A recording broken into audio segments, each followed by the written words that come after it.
He has taught in universities and educational institutions around the globe in the US, Canada, Germany, China, and even Australia.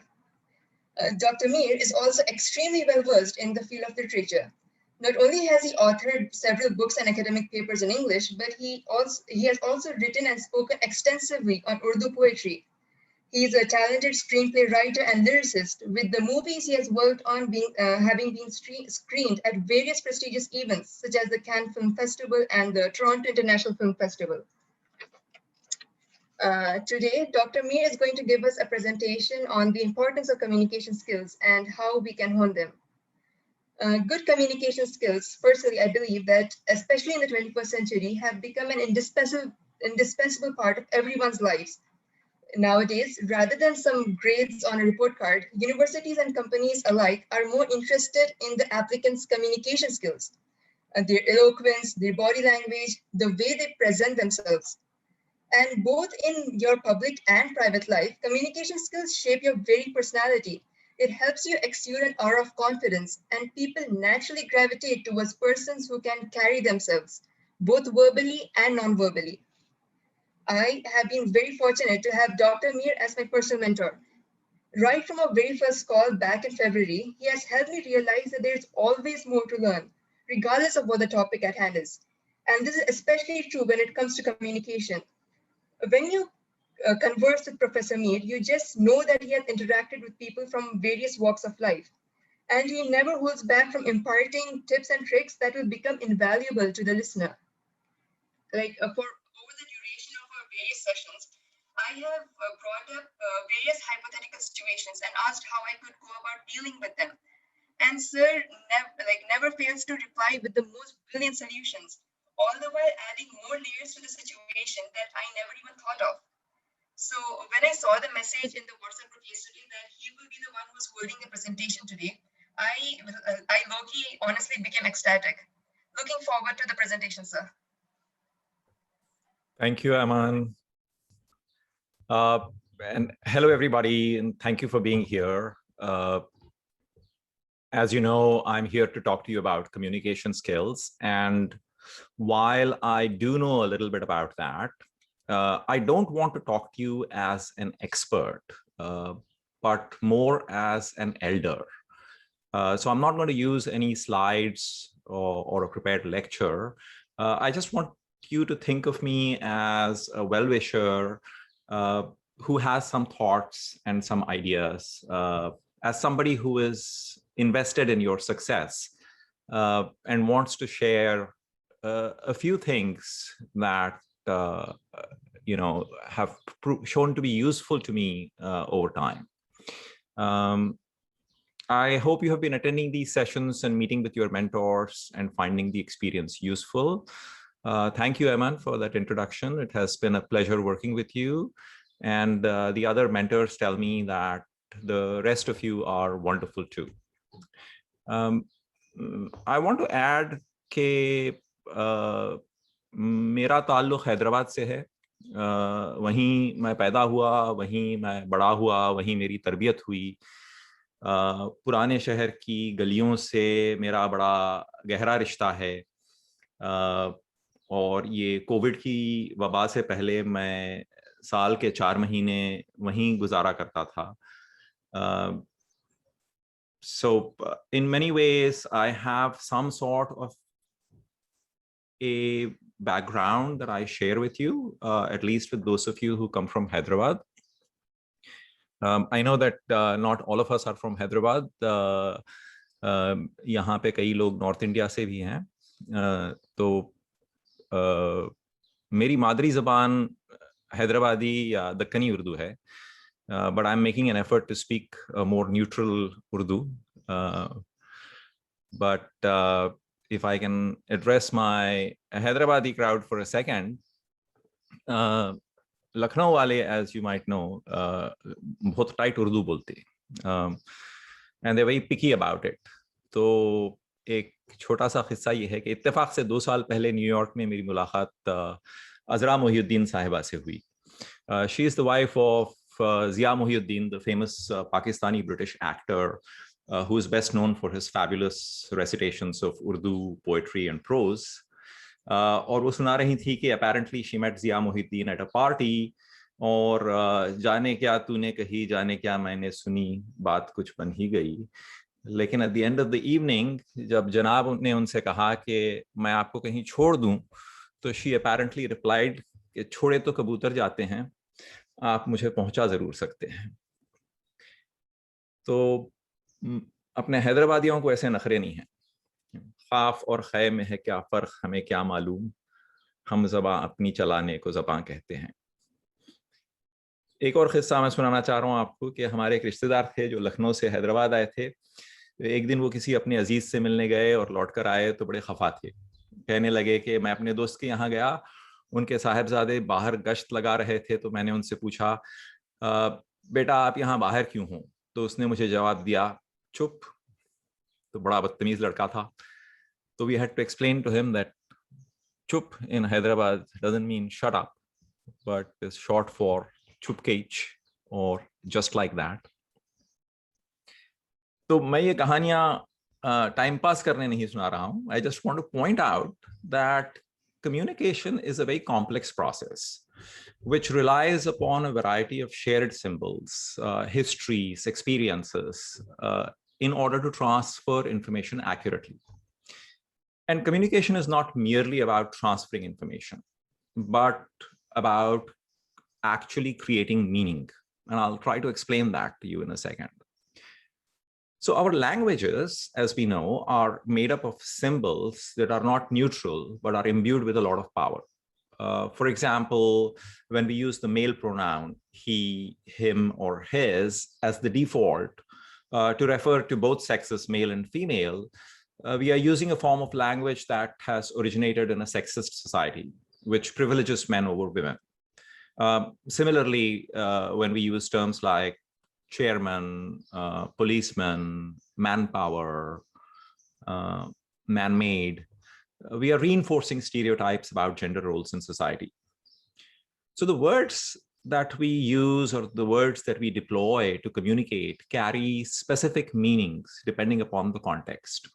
Right, which is why my Lucknow rishtedar misinterpreted a simple word like chup and took affront at it.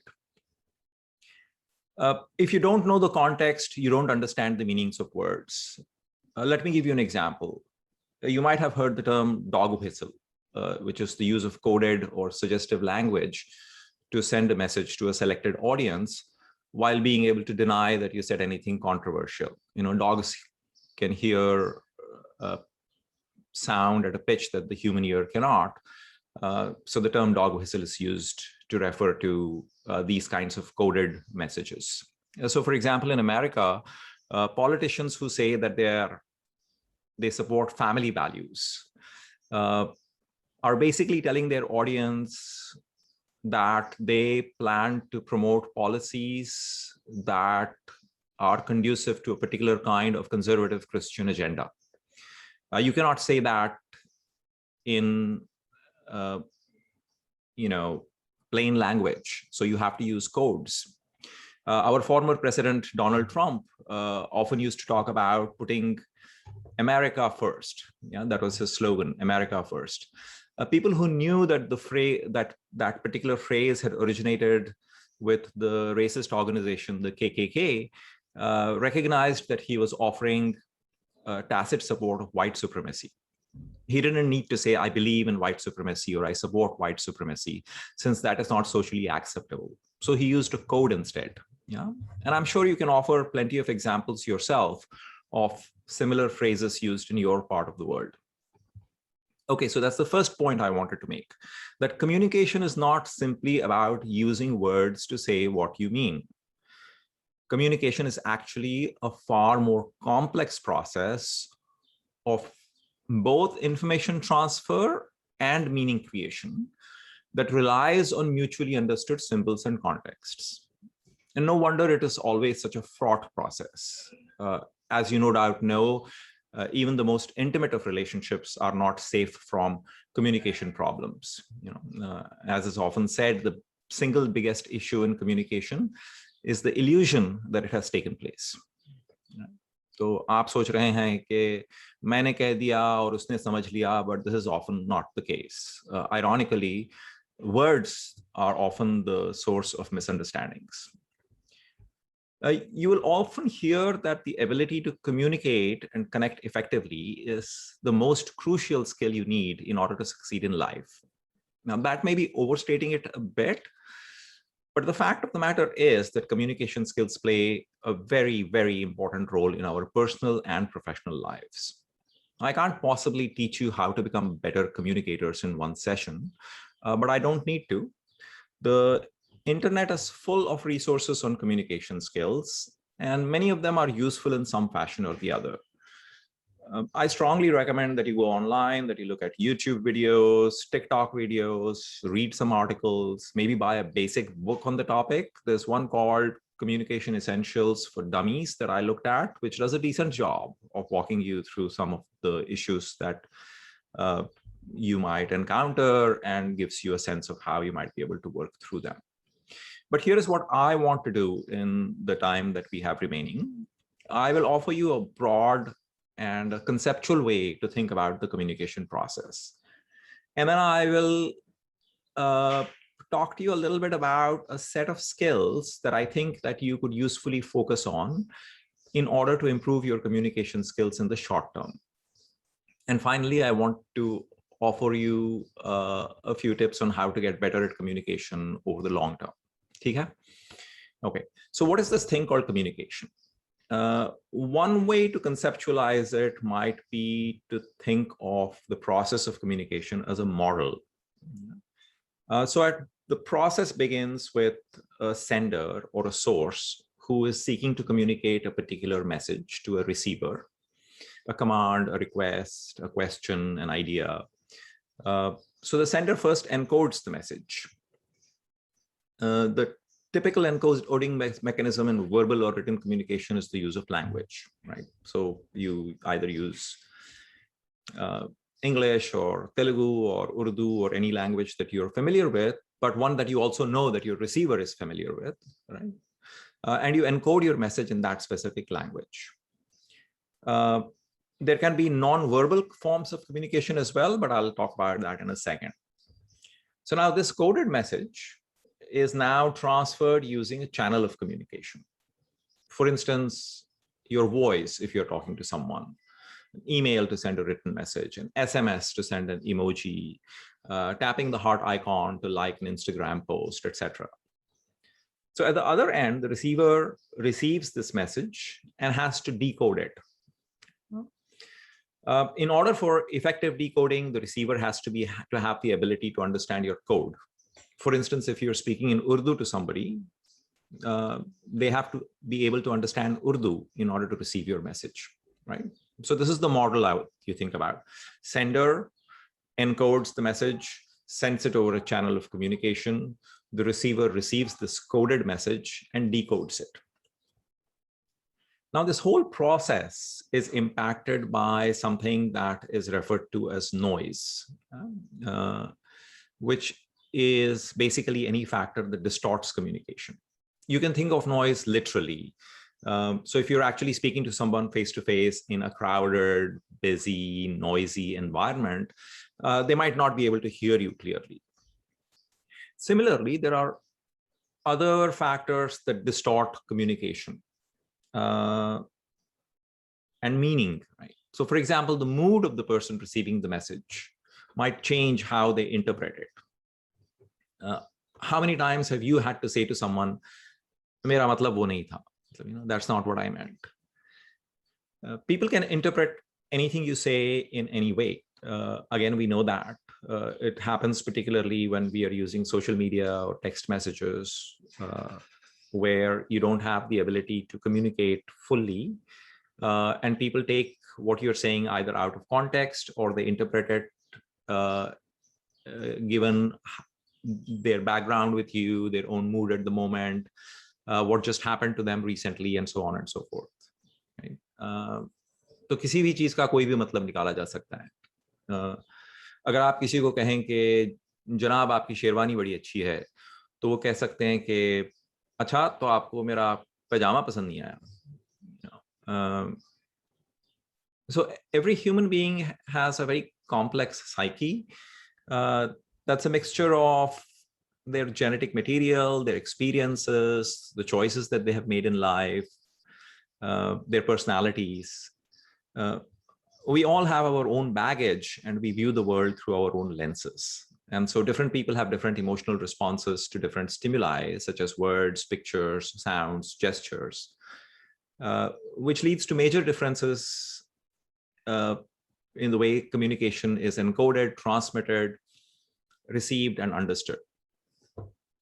So I use the following example when I talk to my students about this. So imagine this scenario. Okay, a father and his son are driving down the road in their car when they meet with an accident. Both of them are badly injured. The son needs to be operated on. So they're rushed to the closest hospital.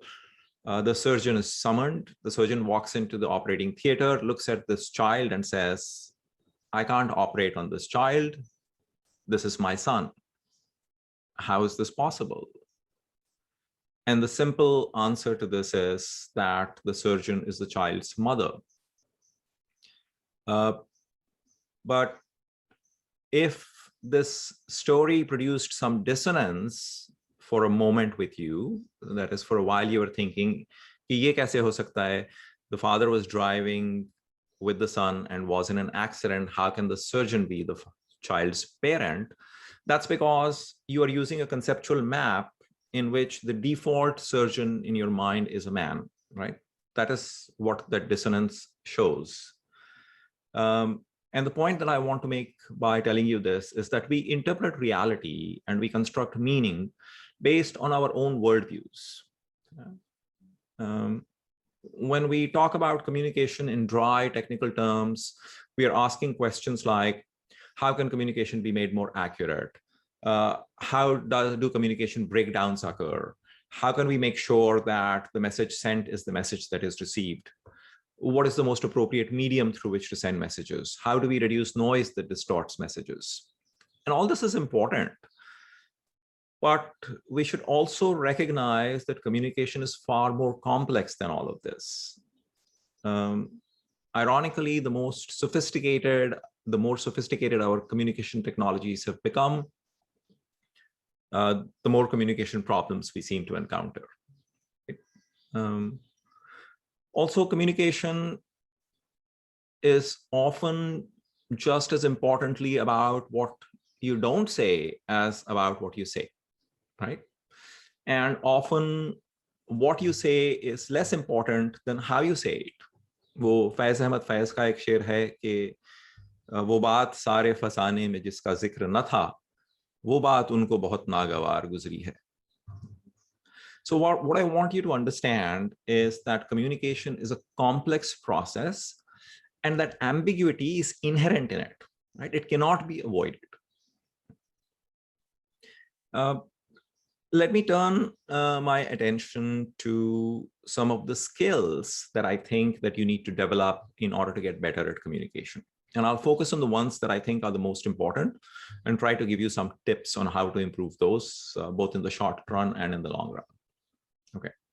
Now, if I ask you what you think is the most crucial, the most important communication skill of all, you might come up with a variety of responses: the ability to articulate your thoughts, the ability to tell an engaging story, the ability to hold the attention of your audience. But if you ask me, the most important skill you should cultivate in order to improve your communication skills, counterintuitively, is the ability to listen. When you find yourself in a social situation, look around and notice how few people have the capacity to actually and actively listen to someone, right? Most of the time, people are listening to somebody else speak in order to find the opportunity, the segue, the opening to say something themselves. So how do you do active listening? Well, first of all, let me tell you, it's not easy. How do you do active listening? How do you practice active listening? Well, learn to be mentally engaged. Focus on what is being said. Don't let your mind wander.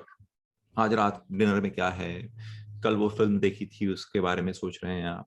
Don't do that. Commit to the conversation. put aside your own thoughts. Now, this is easier said than done, right? Buddhists will tell you that we have a monkey mind, is what they call it. Mind constantly jumps from one thing to another. Try, for instance, to sit down for 30 seconds without thinking of anything at all. Just try this experiment and you'll find that it's next to impossible. And so paying attention to what somebody is saying is not easy. It doesn't come naturally to us, right? And when you're paying attention to them, try to be neutral and non-judgmental. Don't offer advice unless it is solicited. Try to put yourself in the other person's shoes. The idea is to see what they are saying from their point of view, not through your own lens. Yeah. Ask questions in order to clarify and understand, not to challenge or to argue. Don't interrupt, don't cut them off, don't invalidate their own experience or their feelings. Let them talk, right? Make a decision that this is about them and not about you. Yeah? Okay. Offer verbal and non-verbal feedback to show that you're being attentive. So nod, right? Respond with appropriate facial gestures. Make eye contact. Lean in, not too much, but do lean in. Mirror the other person's body language. Relax your own body. Open it up. Don't sit closed and tight. Don't sigh, don't yawn, don't look at your watch, don't check your phone, don't fiddle with things. Respond with affirmations. Say, I hear you. Yeah, that makes sense. I'm sorry to hear that, right? Try to reflect back what they are saying by paraphrasing what they have just told you, not by parroting it, but by paraphrasing it. Be okay with silences. What all this adds up to basically is that you are engaging in you're proactively engaging in listening. Yeah. If there's one thing that you take away from this talk, let it be this: pay attention to your active listening skills. And the way to do that is to practice them consciously, right? So for example, every day you make a decision, okay, aaj main I will have one active listening conversation. तो किसी से भी, अपनी माँ से, बाप से, भाई से, बहन से, दोस्त से, तरकारी वाले से, किसी से भी आप जो है decide कि I'm going to engage in active listening. You will find that it is far more difficult than you think it is. You know, but believe me, you will be surprised by the results, right? People who have the ability to actively listen to somebody else have a great advantage over the others.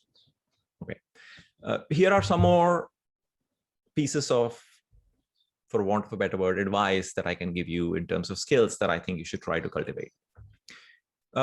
Be authentic, right? Know yourself, be true to yourself. Don't try to please others all the time. Don't pretend, front, fake if you can help it. This is not to say that you shouldn't change over time or you shouldn't modulate your behavior depending upon the circumstances. We behave very differently, as we should, when we are with our elders than when we are with our friends. We behave differently in work settings than we do in everyday casual life. The idea behind authenticity is that you should learn to be comfortable in your own skin, right? An inauthentic life is an unhappy life. Yeah. Be confident. Say what you know what you don't know, and don't be embarrassed about that. Don't be embarrassed about not knowing things. Nobody knows everything, even if some people act as if they do. As a matter of fact, the more you learn, the more humble you get, because the more you learn, the more you realize how little you actually know. Yeah. All of you have worked very hard to be where you are, and you should take pride in that. What you have learned so far is the product of your own labor, your dedication, your struggles. Don't be shy about it. Yeah? Don't be embarrassed by what you don't know. And apropos of that, I want to say something, that the ability to speak English well, to be able to deploy an extensive vocabulary, to use what the French call le mot juste, that is the right word for the right occasion, to be able to articulate your thoughts fluently without hesitating, without making grammatical errors, without having these fillers like like, etc. in your speech patterns. All this is very important in today's Anglophone world. And often, unfortunately, your ability to speak English well is conflated with intelligence. But this is not necessarily the case. So I want to tell you that while you should make an effort to improve your spoken English, don't think of it as the be all and end all of it. And for God's sake, don't be ashamed of your own language. Yeah. Another skill that you should try and cultivate in order to get better at communication is empathy, right? The ability to share and understand the feelings of the other person. This goes hand in hand with active listening, but it is a little deeper than that. When you talk with anyone, show them respect, right?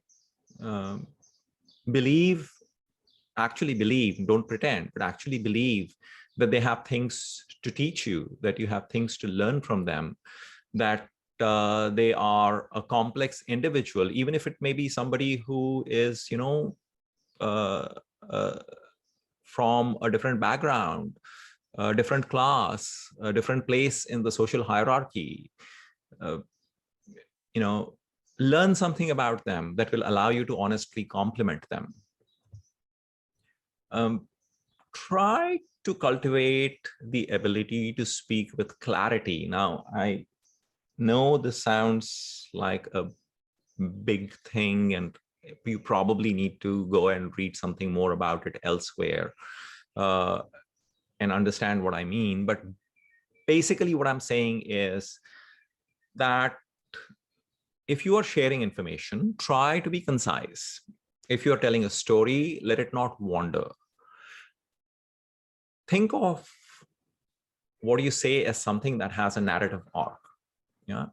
And essentially, when you are speaking, particularly if you're speaking in any formal setting, make sure you know how your story is going to end. Make sure how your talk is going to end. Make sure how your speech is going to end. Make sure how your presentation is going to end. So your presentation of yourself should, anything that you say should have a beginning, an ending, and an arc, and it should make a specific point. It should have a particular kind of a takeaway. Yeah, this is important. When we think about communication, we are often thinking about it as being something that's verbal, something that involves words. But you need to pay as much attention to non-verbal communication as you do to verbal communication. And non-verbal communication involves the exchange of information through non-linguistic means, right? Which means your tone of voice, your gestures, the eye contact that you make, your body language.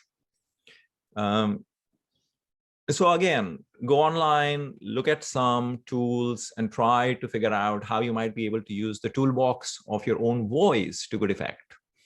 Don't think of your voice as just being a neutral channel for communicating words. Think of it as an instrument that you are going to manipulate, right? So think of your voice in terms of its register, its timbre, the pace at which you speak, the pitch at which you speak, the volume, what linguistics calls the prosody or the rhythm of your speech pattern. I'll give you a tip on how to work on it in a second. Pay attention to your personal appearance, right? When you are presenting yourself, think of yourself as an actor who is acting with their body, with their costume, with their voice. Yeah. So pay attention to your dress. Pay attention to things like your body odor. Use deodorants. Yeah. Don't use strong perfumes. Pay attention to your teeth. Make sure they're clean. Your nose. Yeah. Recognize that your gaze or eye contact or the gestures that you're making, your posture, your smile are all communicating. And whether you like it or not, people are reading them in particular ways. The Ralph Waldo Emerson had this line, which he said, "What you do speaks so loudly that I cannot hear what you say. What you do speaks so loudly that I cannot hear what you say." We respond emotionally to nonverbal messages. So if someone screams at you, you're more likely to scream back at them. If someone smiles at you, you're more likely to smile at them. So be aware that nonverbal messages are the primary ways in which we communicate feelings or attitudes. So be attentive to them, right? For example, nonverbal messages should not contradict what you're saying. This might sound very simple and intuitive to understand, but it's not always the case. You don't smile when you're giving someone bad news, for instance, right? And while this may be obvious in certain instances, it may not be so clear in others.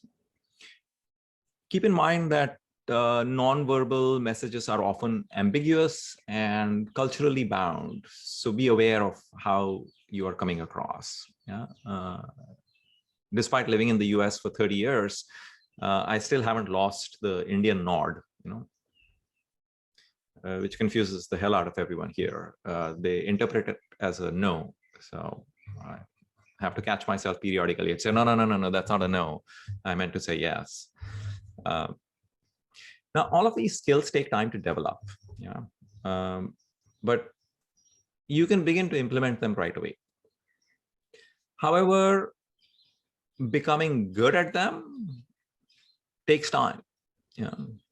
Skills take time to hone. If you want to learn how to play the guitar, you don't expect to become Jimi Hendrix overnight. You want to learn to play the piano, you don't expect to become a Mozart overnight. Similarly, communication is an art. Right? To become better at it, you need to practice. Practice, practice, practice, practice, practice. So what should you do to practice? Okay. First, read. And your reading should have a dual purpose. First, you should read so that you learn things. Make it a habit to read a newspaper. If you want a recommendation, I suggest that you read The Guardian from London. It's not behind a paywall. Apart from the fact that it is a very respected newspaper, the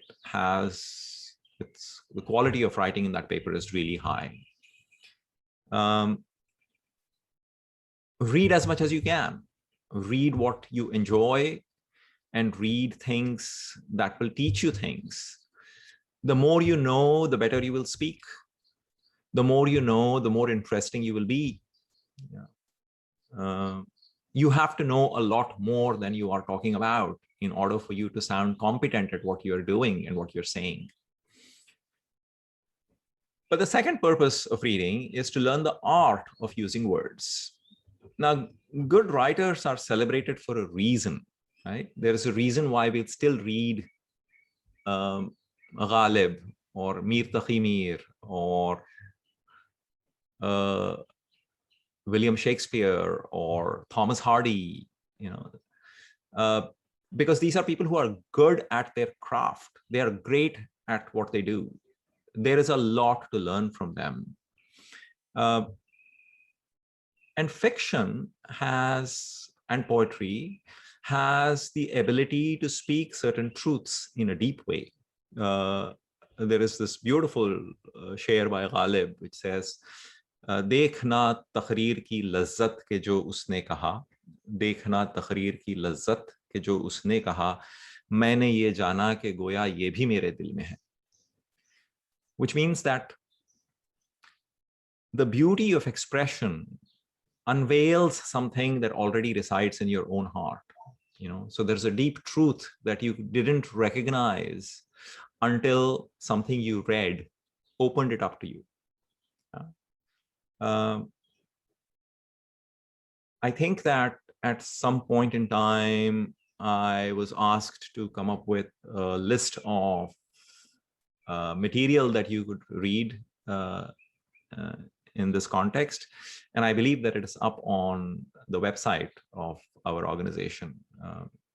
We'll send you a link and you can There's just some recommendations on the short stories and novels and other forms of literature that you could read to help you along this path. The second thing I would recommend is that you write. Yeah, keep a journal. That will force you to express what you're saying in words, and it will be recorded in a way that you can revisit and examine and see whether or not you have done a good job of actually communicating what it is that you're feeling. Yeah. But it's much deeper than that as well. Yeah. Very often people will tell you that you don't know what you think until you write it down. You yourself don't know what you think until you write it down. So my strong recommendation is keep a journal. Yeah. You don't have to feel compelled to write in it every single day, although that will be good if you could do that. But keep something that you can write in periodically. And the third and the final broad tip that I will leave you with is that practice communicating in a formal way with your friends. Practice it with a mirror, practice it with a recorder, practice it with a camera. Don't be shy about this. You have to be able to know and be able to notice and examine yourself from a distance in order to be able to critique yourself and to figure out where there might be opportunities for improvement. Yeah. Communication is a skill, and like all of the skills, the more you work on it, the better you will get. All right. I hope you found this useful. And if you have any questions, I'll be happy to try and answer them as best as I can.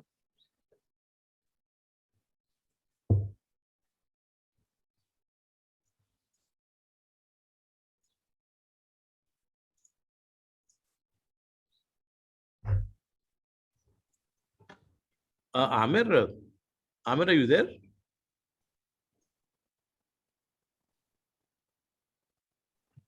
Amirullah Khan, sir.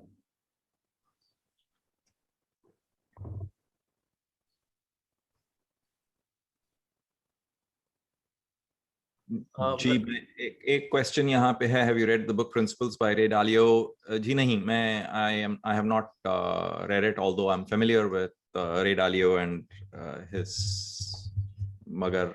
If you can ask me what the question is leading up to, maybe I might be able to answer it better.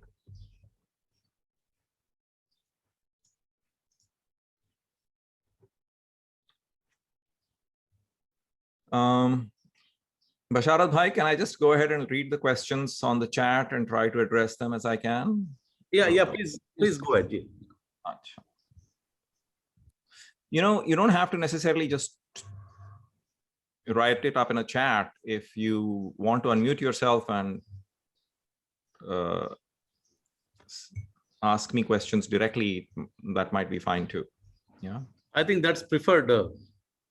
Yeah, they'll get a chance to speak. Ji, so I'm poor at grammatical mistake. Could you help me out, please? I mean, the answer to that is the same as the answer to any other question about how do you learn to get better at something. You have to work at it. You have to learn, you have to practice, you have to train yourself. Either you train yourself or you find somebody who can train you in it. There's plenty of material in terms of how you can improve your grammar. I mean, you need to pick up a book and read it, a book on grammar and read it. And if that is beyond you at the moment, because you don't have the time for that kind of an effort, what I'm saying in the context of reading is what will have a great impact on your own ability to improve your grammatical skills.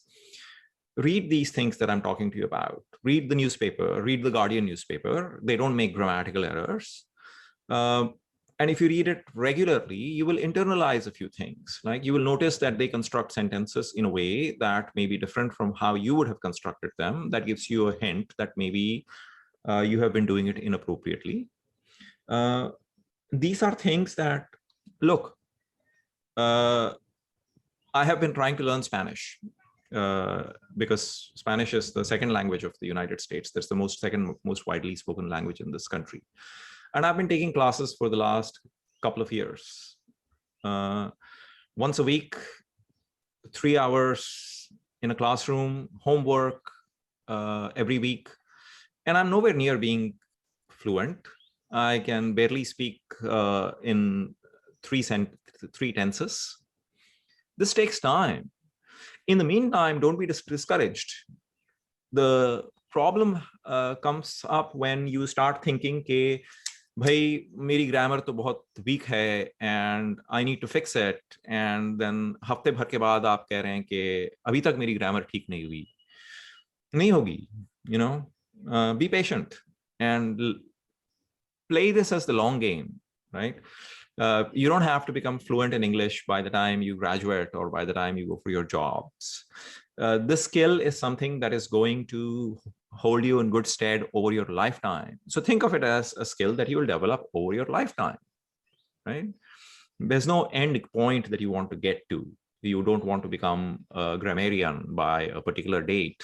You just need to improve yourself bit by bit, by bit by bit.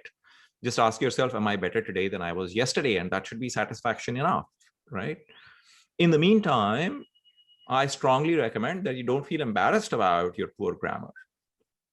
Often होता ये है कि you judge yourself and you think कि भाई मेरी grammar तो बहुत weak है and therefore I'm going to shut up. Yeah, otherwise people will make fun of me or people will think that I'm a fool. Don't do that, right? Like I said, develop a certain sense of confidence in yourself, understand who you are, be authentic, and don't be embarrassed about yourself.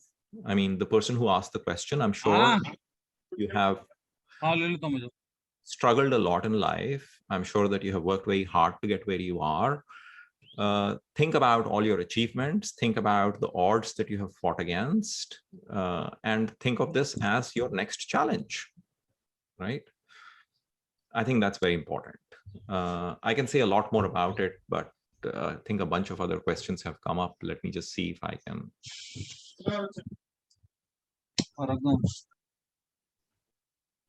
जी कोई बोल रहा है? Well, how can we open ourselves in communication? If we are shy in communicating with someone, so how can we remove that shyness?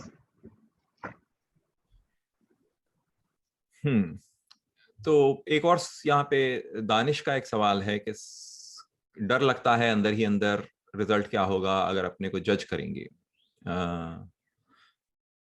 तो how do you remove your shyness? देखिए, डर तो सभी को लग सकता है.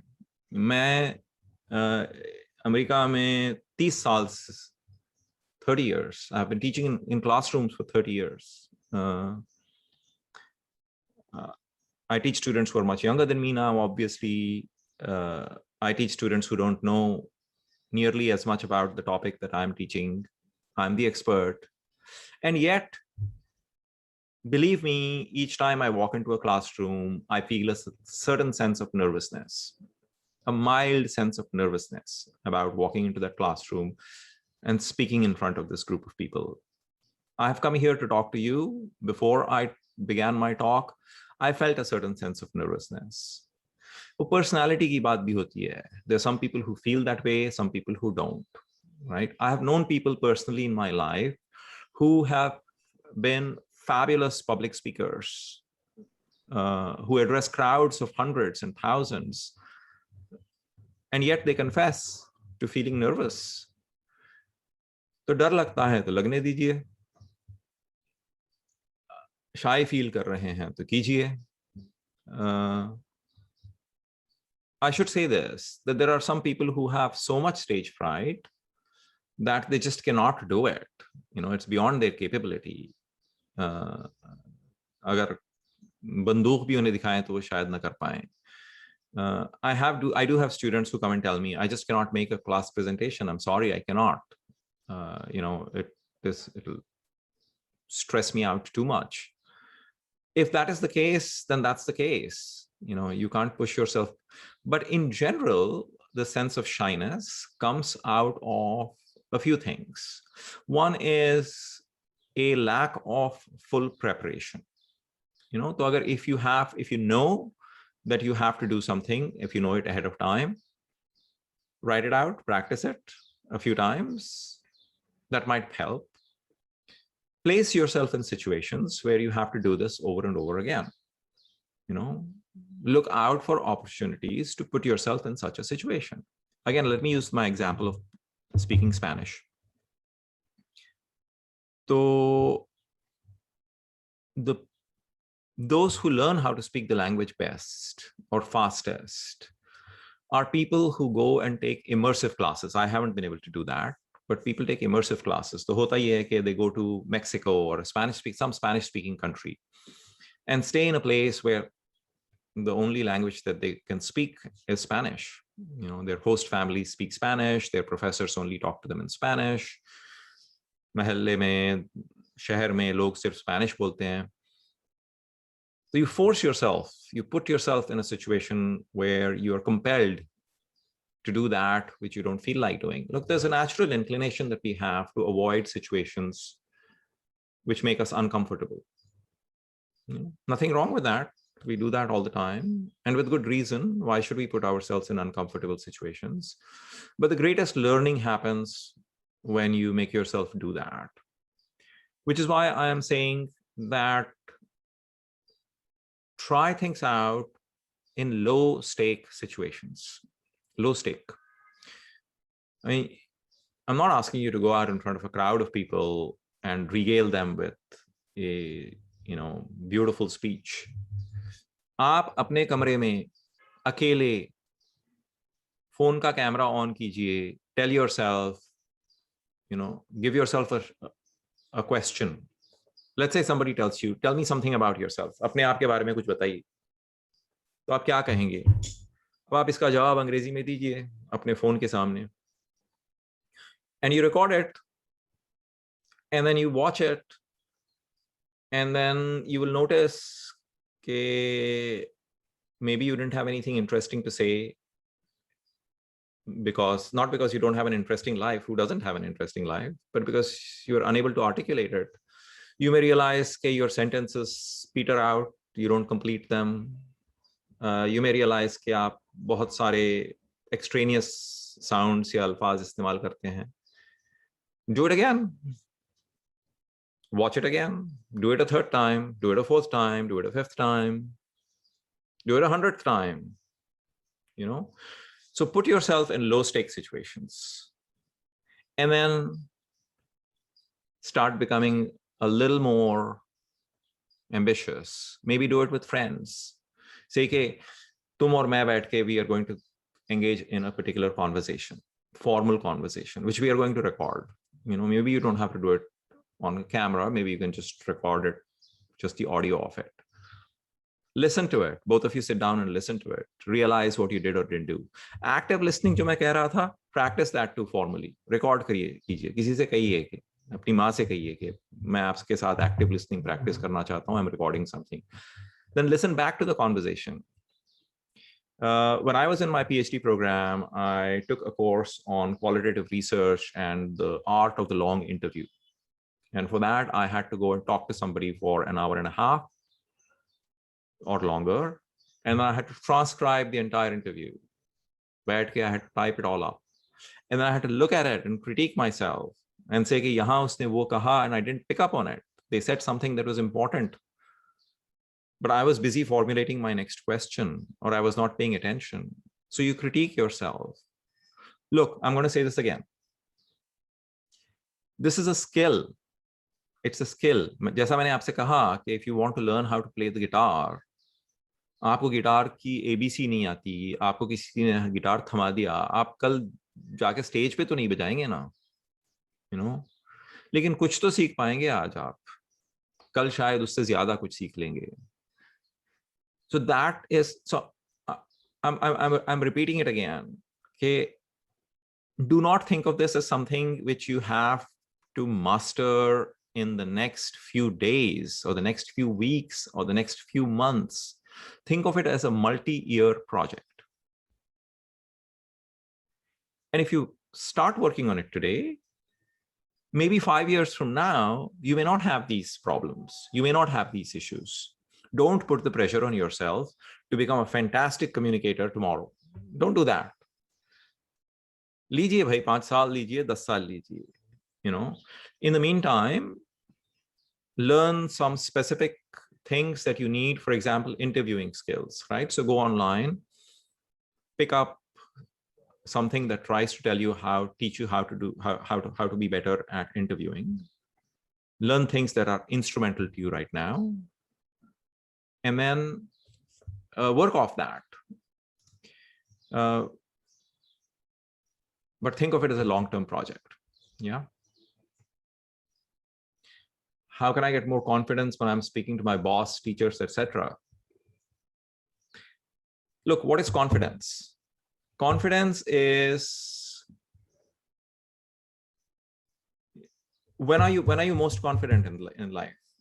When are you most confident? Well, you're most confident in life when you are speaking about something that you know very well, right? If you talk to me, for example, about Urdu poetry of the 20th century, I don't mind talking to you about it at all. I'm not going to be nervous about it because I know a lot about it. Right? So I can talk to you with confidence because I know I'm grounded in something that I know. अच्छा, तो फर्ज कीजिए आप मुझसे पूछे कि भाई उस शायर के बारे में आपका क्या ख्याल है. जैसा किसी ने भी मुझसे पूछा कि रे डालियो की किताब का नाम भी मुझे याद नहीं, प्रिंसिपल्स बाय रे डालियो, आपने पढ़ी है क्या? नहीं पढ़ी है मैंने. I don't know anything about it. If I said हाँ पढ़ी थी, अब आप उसके बारे में, you ask me a follow-up question and I don't know, I'll be very unconfident. Even if I can fake things well, I'll be very unconfident. Confidence comes from knowing what you know and knowing what you don't know. That's very important. It's vital to know what you don't know and to be okay with it. And the other thing that I had also said, which is be comfortable in your own skin. I am who I am. I'm not going to be a different person from who I am,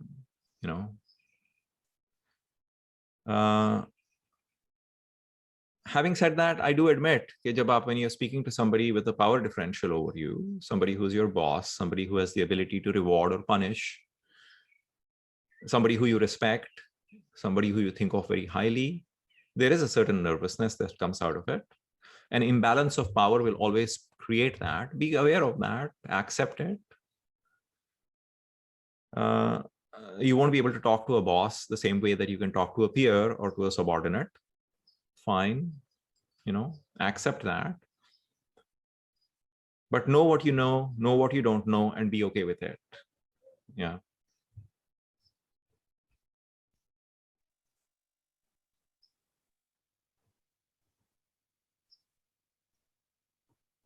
अच्छा, मैं जो है काफी चीजें पता है जिससे अपने को अच्छा कर सकते हैं, बट करते नहीं. भाईजान दानिश साहब, डर लगता है और वो चीज फेस नहीं करना चाहते, वो फेलियर, इसको कैसे टैकल करें? इसका तो मैं शायद जवाब दे चुका हूँ.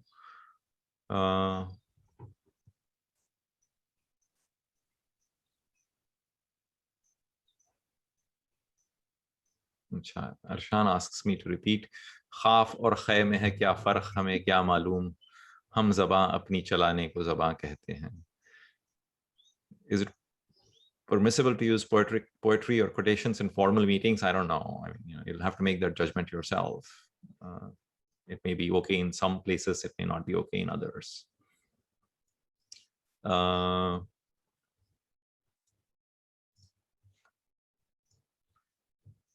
Okay. On what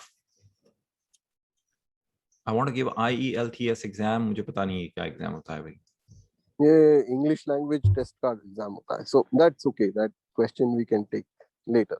But it's like any other exam. It's like the TOEFL exam. Okay. Yeah. Okay. So Professor Mirali Hussain, there are some questions that are not on the chat box. Okay. And, so a lot of our students here find it very difficult to correct their grammar. Their grammar when they write, they're very hesitant to write or speak because they think that they are going to make grammatical mistakes, and that is going to be where that is when hell is going to break loose for them. So what do you have to say about making silly or trivial mistakes? Does it matter? No, it doesn't matter, because what can you do about it? If that's what you know, then that's what you know to do. Don't be worried about it. I know it's easier said than done, but here's what I'll say. As far as your written communication is concerned, there are tools now out there that will allow you to correct your grammar. So here's what I'm going to say. पहले तो आप जो है, when you write something to somebody, don't send it right away. Email लिखें या text लिखें, don't send it right away. उस पे पहले गौर करें आप. Have I done this accurate well enough? There's an online tool called Grammarly, which I think is baked into many programs now. Gmail mein hai, and Microsoft Word has a grammar tool, and they're getting better all the time. So especially when you're doing formal communication, run your material through a grammar and a spell check. Pay attention to it before you send it. I think that's vital. I would encourage you to do that even in informal communication. Texts अपने दोस्तों को कर रहे हैं, WhatsApp कर रहे हैं, on listservs, etc. Spend some time looking at what you have written. In other words, start being conscious of paying attention to your own output before you send it out into the world. And in many ways, this is what I've been saying. What I'm asking you to do is, if you want to learn how to get better at it, start being conscious of it. Start paying attention to it. And the flip side of the question is that you do what you can do. You learn what you can learn. And then you let go of the rest. Don't let it embarrass you. Don't let it bother you. Don't let it define you. Don't be embarrassed by it. Don't be ashamed by it. That's very well said. Actually, that gives the cue for the next question, which was that some of us are very worried about our pronunciations. Are we saying it the right way? Should we say America? Should we say America? How does one tackle that? Is the accent and the pronunciation something that we need to correct? And if yes, how do we do that?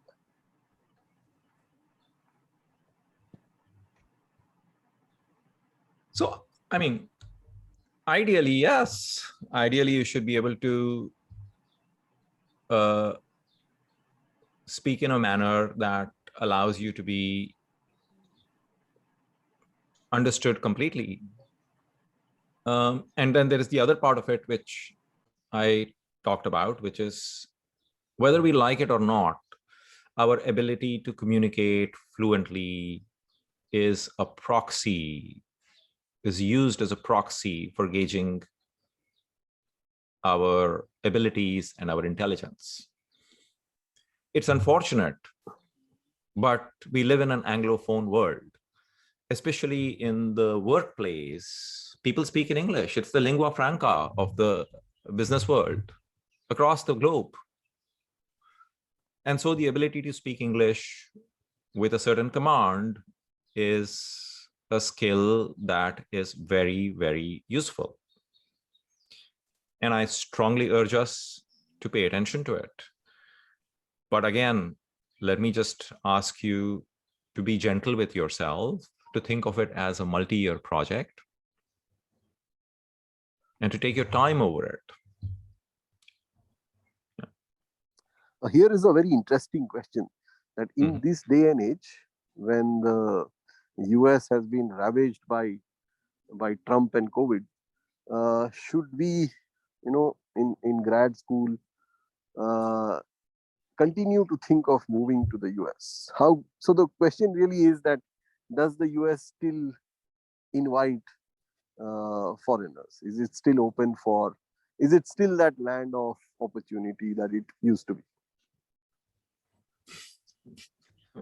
This is outside the syllabus. I'm not sure if this is. Yeah, this is clearly outside the syllabus today, but it's an interesting question. Communication. But I will answer that question. I mean, I think it's a fair question to ask. I mean, if you have the opportunity to come to the US for grad school, then do come. Yeah. As opposed to what? As opposed to staying back in India, you can always go back. If you have the opportunity to come here, come. I mean, does this country have more opportunities than other countries? Yeah, I think so. It's a wealthy country, and it continues to be a wealthy country. Things are not as easy as they used to be in terms of being able to get a green card or being able to settle down here. But the opportunity to come here, especially if it doesn't come at a great cost, I think is worth taking. Yeah. Yeah, thanks. Especially for most people in India right now, it's a very, very difficult crossroad that most of our students are seeing. It's becoming difficult to stay in India. It's becoming difficult to leave, and that's why I thought that this was a question that you could answer. And it's good that you say so. And I really like to repeat it for all of you youngsters, that, while yes, India is a large economy, it used to be a very fast growing economy at one time, but, you have to go out there and see the world and come back. And hopefully things won't stay the way they are right now. Come back as soon as you can. But back to communication. I know that we are running out of time. We've already taken more than an hour of your time, Professor Hussain. But the question that again remains is, or one of the questions that keeps coming back whenever we discuss the communication issue, is a question that Amreen has asked here, which is that you're speaking fluently and you forget what you wanted to say. You get, for whatever reason. How does one retrieve that situation? Suddenly there's a question that's asked and you know the answer, but you're unable to say it. So what do you do in that case? So the reason why you might be unable to recall or forget what to say is that either you're nervous or you're speaking about something that you don't know enough. Yeah, one of the two things. The solution to it is in the question itself. Speak about things that you know. Don't talk about something that you don't know enough about. And in order to speak about something, you have to know far more about it than you say. If you only know two things about something, and you say, "Ke main bas wo do cheezein bolne wala hu," that's not enough. That's not impressive. You have to have a body of knowledge from which you're extracting small things. This is what allows you to make connections, be able to speak in a way that gives the impression that you actually know what you're talking about. So yes, so read, train yourself, talk about things that you know, don't talk about things that you don't know. The second reason why this can happen is nervousness. I still recall my father taking me to participate in a debate, and midway through the debate, through my speech, which I had written down and memorized, I forgot. My mind went blank. It was one of the most mortifying moments of my life, you know. Nervousness can do a lot to you. How do you combat that? Well, practice. Put yourself through these situations. And again, you know I'm repeating myself, but start with low stakes situations. Not much will happen. I mean, your nervousness is compounded if the consequences are greater. You're speaking in front of 200 people. You're far more nervous than you will be if you're speaking to a friend. And so take yourself up that learning curve. First speak with nobody around, then speak with just some friends around. Practice. I mean, really, there's no other answer to these questions. There's no other answer to this question. Absolutely. I think you have to put in the work. Okay. Yeah. Pick up any biography of any person who's been successful at anything. Sports, academia, writing. Pick up any autobiography, read. You will find, yes, there are varying levels of talent that people have, circumstances that have compelled people to become who they are. But there is a common thread to all of those stories. They put in the work. Nobody is successful without putting in the work. Put in the work. Carve out time. You want to become a better communicator?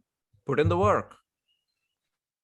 Find time in your day to do what I'm asking you to do. Practice your active listening skills. Start reading.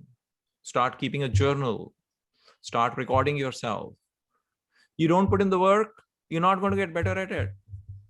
I'm sorry, it's not going to happen. Mojiza nahi hone wala hai. You have to make the effort. Absolutely. But when you make the effort, don't have unrealistic expectations. Don't set standards for yourself that are unrealistic. Look, we have been through a goal setting exercise in this class, in this program as well. Right? Goals work as long as they are realistic and challenging. There should be things that you can achieve, but it should require effort. You can't set a goal that is, I'm going to walk 500 steps a day. That's no goal. But you can't say I'm going to walk 50,000 steps a day. That's not realistic. Set yourself goals that are achievable and that are realistic, and then put in the work. कोई जादू की पुड़िया तो है नहीं मेरे पास जो मैं आपको दे सकता हूँ कि भाई ये नुस्खा है, ये आप सुबह में नाश्ते से पहले खा लें और you will become a great communicator. Yeah, thanks so much. That is very clear that it is really about practice and hard work. We'll now come towards the last question. This has been really a fabulous discussion. The question that a few people are asking in various ways. So I'm getting a lot of questions together in one, and that is that we are born and bred in an environment where we are expected to be very polite. In India, we sir all the time and touch people's feet all the time. And you're forever worried about getting people upset, angry, of giving an opinion that is counter to the opinion that you have. So I'm sitting there, I'm talking to you, you're my boss or you're my interviewer, and I get a feeling that what I'm saying is not what you agree with. What should I do in that situation? Should I continue to offer my opinion? Should I hold on to what I believe in? Or should I go back to being polite and be politically correct or whatever? How does one handle those kind of situations?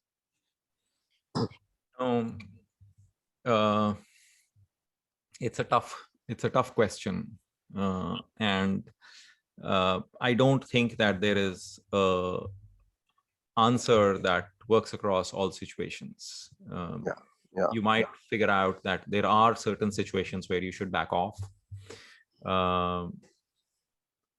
I know that India is a very overtly subservient society. Hierarchies. There was a Dutch anthropologist who conducted this study in which he kind of measured something called power distance within countries. And the idea is that there are power differentials between layers of society,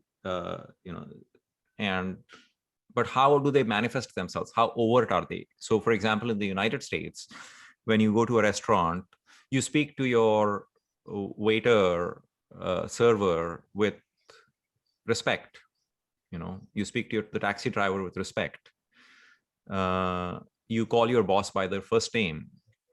When I first came to the university here, I had trouble with the fact that my professors expected me to refer to them by their first name. So the United States is a society where power distance, at least in overt situations, is limited. Whereas in India, it's quite the other way around. Very high power distance society. Gert Hofstede is the name of the anthropologist, if you want to look it up. It's a very well-established theory. But anyway, the point I'm trying to make is that if people expect subservience, then they'll be upset if they don't get it. So you need to figure out what the appropriate behavior is. But I want to kind of counter that as well by saying, bhai, be authentic. That's the only answer that you have in life. You can't control things beyond a certain level. Be authentic, be who you are. Don't be embarrassed about who you are. Be willing to make a stand, even if it means that you pay a price for it. Don't second guess yourself. Once you've made a decision, stick to it. Again, these are like platitudes in a certain way. I think that the response will depend upon the situation. You will have to make a judgment call. And sometimes you will be wrong, and it's too bad. You do the best you can, you live with the consequences. That should be a rule of life. You think something through, you make a decision, you act on that decision, and then you live with the consequences. You don't go back and say, "Arey, kash main ye nahi karta." Learn from it, sure, so that the next time you encounter it. But don't be consumed by regret. Yeah. That certainly wasn't platitudes. That was really, very clear. That you have to own your decisions and live with them and be as authentic as you can. So that is really wonderful, and that is as plain as it can be. So with this, I would like to thank Professor Mir Ali Hussain, who is a very, very dear and old friend of mine. Thank you for sparing your time, and not just for giving this talk, but also for so clearly and so easily understanding the various doubts and problems that most of our youngsters go through, with that sensitivity that was very clear in almost everything that you said. I hope that all of you have learned the very simple, straightforward advice that was given to you. In short, it was that you have to work hard. There is no other way. You have to practice all the time. You set your benchmarks reasonably and realistically. Don't be harsh on yourself. These are very simple things. And then be a man enough or woman enough to handle your mistakes and the problems that come. If you do that, then that's your answer, and you will all be as successful as Mir Ali Hussain. So thank you so much, Hussain. My pleasure. And I don't know all of you personally, but I wish you the very best in life. If you have any specific questions that you've been unable to ask, feel free to send them to me by email, and I will do my best to answer them. And in the chat, if I may, there was one comment that said, "A few lines in Spanish, please." Yes, So, yes. I mean, ordinarily, I might have dodged that, but looking at the Palestinian resistance reminded me of a proverb that I learned in my my Spanish class. It's a Mexican proverb. So I'll just maybe end with that. And the proverb goes, quisieron enterrarnos, pero se les olvidó que somos semillas. That is, they tried to bury us, but they forgot that we were seeds. Wow. Brilliant. Brilliant. That applies not just to Palestine but to most parts of the world today, unfortunately. Thank you so much again on behalf of CETI, our platform, of Basharat Bhai, who's the guiding force behind this. And we will hope to have this session again when we have a new set of mentees. To all of you who joined this scintillating program today, thank you all so much for having joined in. And as Hussain promised, if you have any questions or doubts, please continue to write to any one of us, and we will get back to you as soon as we can. So, Hussain, thank you again. My pleasure. My pleasure. Good luck, everybody. Thank you for your patience. I hope it was worth your time. Okay, so see you then till we come and meet you in the next program. Inshallah. Please do let us know. Khuda Hafiz. Thank you very much, all of you. Good night and good morning and whatever the time is. Basharat Bhai, thank you very much. Thanks, Amir. Thanks, Amir Saab. Wonderful. And we had good attendance. Thank you, Wonderful. Basharat. Absolutely. Khuda Hafiz. Khuda Hafiz.